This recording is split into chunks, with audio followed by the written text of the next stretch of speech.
नमस्कार लाडक्या बहिणींनो. लाडकी बहीण योजनेअंतर्गत बहिणींना व्यवसायासाठी प्रोत्साहन म्हणून आणि आर्थिक मदत म्हणून राज्य सरकारद्वारे त्यांना त्यांच्या व्यवसायानुसार कर्ज दिले जाणार आहे. आता हे कर्ज नक्की कोणत्या लाडक्या बहिणींना मिळणार, तसेच या कर्जासाठी अर्ज कसा करायचा, याची प्रक्रिया काय असणार आहे, याबद्दल विविध प्रश्न लाडक्या बहिणी विचारत आहेत. उपमुख्यमंत्री अजित पवार तसेच मुख्यमंत्री देवेंद्र फडणवीस यांच्या वतीने देखील या योजनेबद्दल महिलांना माहिती देण्यात आलेली आहे आणि तीच आपण आज या व्हिडिओमध्ये संपूर्ण माहिती बघणार आहोत.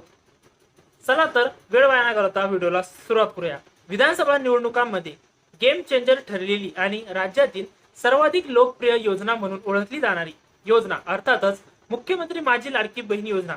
आणि या योजनेअंतर्गत आजवर लाडक्या बहिणींना सुमारे 11 हप्ते म्हणजेच 1500 रुपये प्रमाणे त्यांच्या आधार कार्डशी संलग्न असलेल्या बँक खात्यावरती वर्ग करण्यात